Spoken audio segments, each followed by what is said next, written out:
नमस्कार and welcome back to NG tutorials. आज हम पढ़ेंगे इलेक्ट्रिक पावर।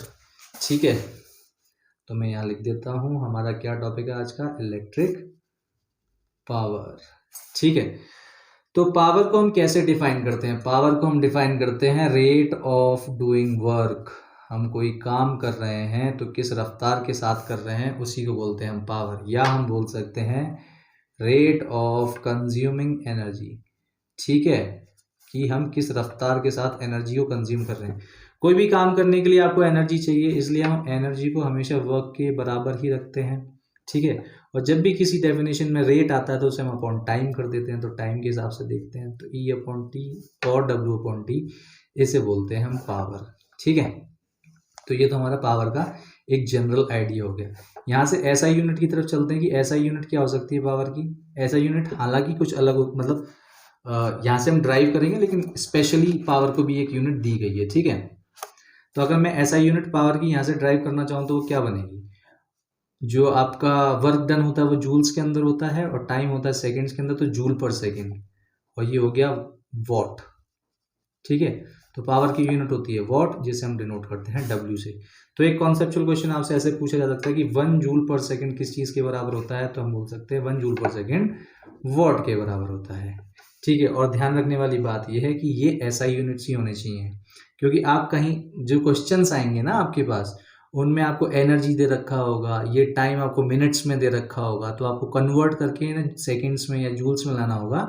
उसके बाद ही ये कन्वर्जन वॉट के अंदर जाएगा, और पावर की ऐसा यूनिट वॉट होती है। अगर क्वेश्चन में पावर पूछी गई है तो आपको पावर का जो मैग्नीट्यूड होगा वो लिखना पड़ेगा, और उसके बाद ये वॉट के अंदर कन्वर्ट करना होगा। इसलिए हमारे लिए बेहतर होगा हम यहाँ पे ही जूल कन्वर्ट करें, यहाँ पे ही सेकंड कन्वर्ट करें, और फाइनली अपनी कैलकुलेशन तक को आगे लेके चलें। अब बात किसकी चल रही है? बात चल रही है इलेक्ट्रिक पावर की। पावर हमें समझ में आ गया भाई, पावर होता है W upon T.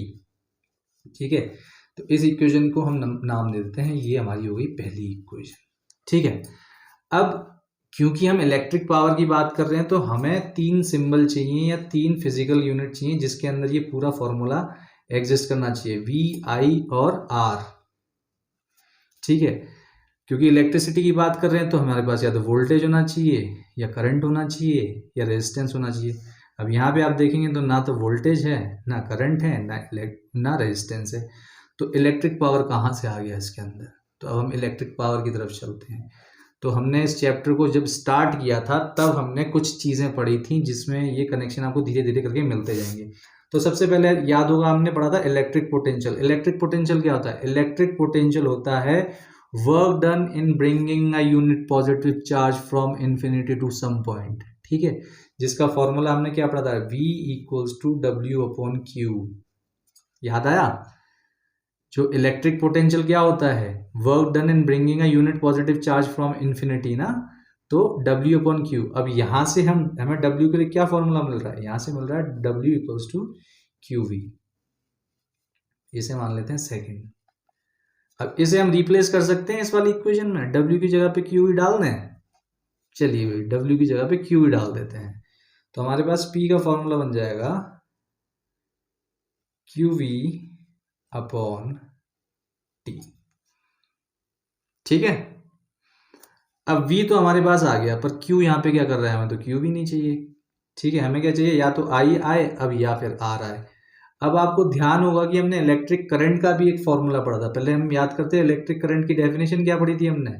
Electric current की डेफिनेशन हमने पढ़ी थी rate of flow of charge की। Rate of flow of charge बोलते हैं किसका? फ्लो, चार्ज का। और जैसी रेट लग जाता है डेफिनेशन में अपॉन टी कर देते हैं, यानी कि Q अपॉन टी होता है हमारा I। ठीक है, तो यहाँ पे मैं तुम्हें याद दिलाने के लिए लिख देता हूँ कि Q अपॉन टी तो वही हमारा I होता है। स्मॉल q बना देता हूँ मैं। ठीक है, स्मॉल q, इसको इक्वेशन नंबर 3 बोल देते हैं। ठीक है, तो अब यहाँ पे आपको Q अपॉन टी दिख रहा है, तो यहाँ पे हम कन्वर्ट कर देंगे Q अपॉन टी को I में। तो पावर का जो फॉर्मूला बन जाएगा वो बन जाएगा V I. Q upon T से मिल गया हमें I और V। अब आपके पास जो 2 सिंबल हैं ये हैं इलेक्ट्रिसिटी के, एक वोल्टेज है यानी पोटेंशियल डिफरेंस है, और एक इलेक्ट्रिक करंट है। अब ये तो इंटर कन्वर्टेबल होते हैं। ठीक है, अब जैसे ये वी आई हो गया, अगर मैं v को कन्वर्ट करना चाहता हूँ, मैं v को IR लिखना चाहता हूँ, तो मैं v की जगह पे IR डाल दूंगा और मेरे पास एक और फॉर्मूला आ जाएगा I²R।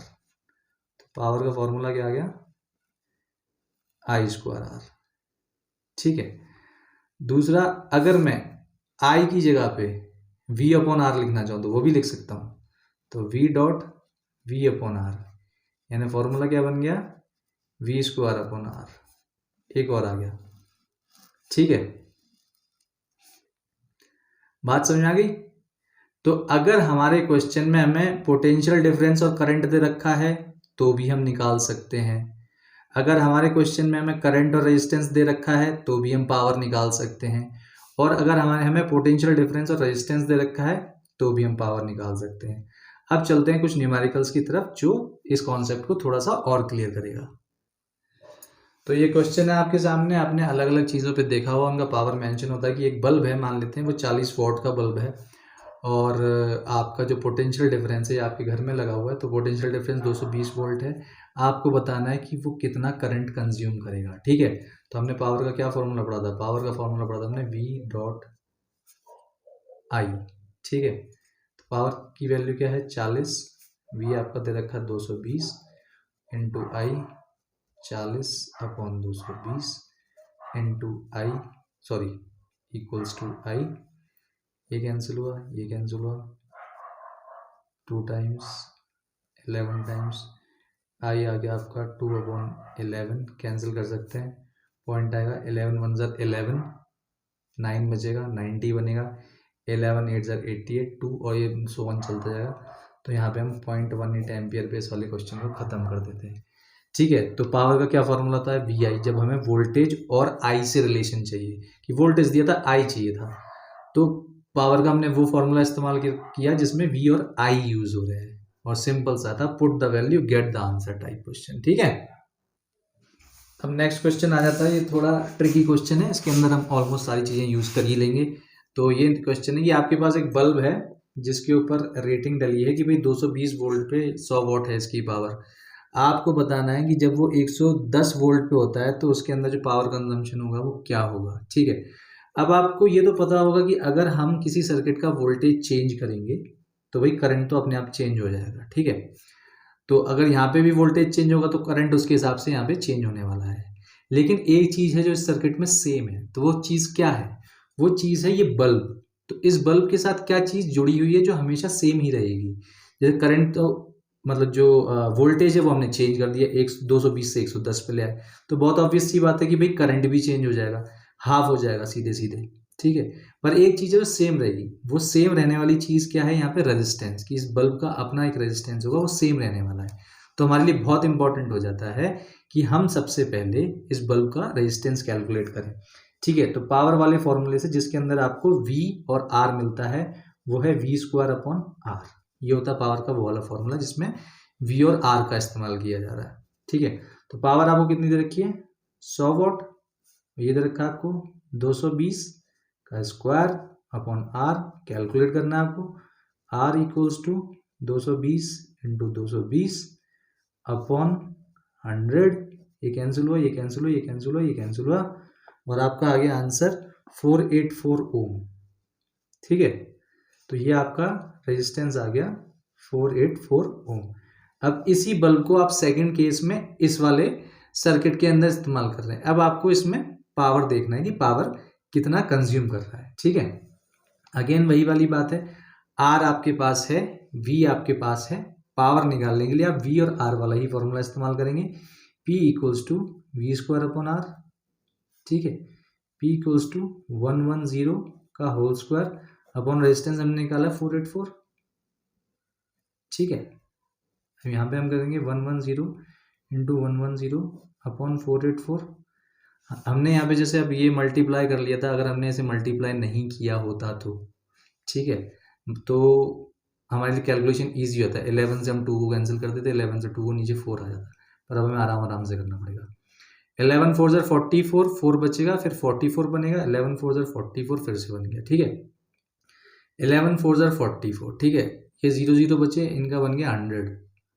ठीक है, और आ गया 4, इधर आ गया 25, तो 25 वॉट जो होगा वो पावर कंज्यूम किया जाएगा, उस हिसाब से पावर कंज्यूम किया जाएगा जब इसी बल्ब को आप एक दूसरे सर्किट में डालेंगे जो कि 110 वोल्ट पे ऑपरेट कर रहा होगा। ठीक है, तो फाइनली सेशन को कंक्लूड करते हुए हम दोबारा से देखते हैं, एक सिंपल सा फ्लो चार्ट बनाते हैं कि भाई हमें पता है कि पावर जो होता है वो W/T होता है। ठीक है, W जो होता है वो QV होता है। ठीक है, Q/T I होता है। ठीक है, अब IV के बाद ये हो गया आपको करंट और वोल्टेज के साथ फॉर्मूला। I की जगह पे आप V/R डाल सकते हैं, तो V²/R बन जाता है फॉर्मूला। V की जगह पे अगर आप IR डाल देते हैं तो I.IR बन जाता है। मतलब ये स्टेप हमने यहाँ से लिया और ये वाला स्टेप हम यहाँ से ही लेके जा रहे हैं। ठीक है, तो यहाँ पे बन जाता है I²R फॉर्मूला, यानी पावर के आपके पास 3 फॉर्मूला आ गए, IV, V²/R और I²R। तो आपको जो भी गिवन होगा आप क्वेश्चन में उसी हिसाब से चीज़ों को कन्वर्ट करेंगे। जैसे हमने यहाँ पे जो क्वेश्चन देखा था, यहाँ पे हमारे लिए रेजिस्टेंस को कैलकुलेट करना ज़रूरी हो गया था, क्योंकि रेजिस्टेंस कैलकुलेट करना क्योंकि बल्ब का जो रेजिस्टेंस था वो कांस्टेंट था। आपका सर्किट और पावर सप्लाई चेंज होते ही करंट भी चेंज हुआ था और वोल्टेज भी चेंज हुआ था। एक चीज़ जो सेम रहने वाली थी बल्ब के लिए वो रेजिस्टेंस था, इसलिए रेजिस्टेंस एक कॉमन फैक्टर था दोनों में, इसलिए हम यहाँ से रेजिस्टेंस निकाल के यहाँ पे हमने यूज़ किया और हमारे पास आंसर आया। आई होप ये सेशन समझ में आया होगा।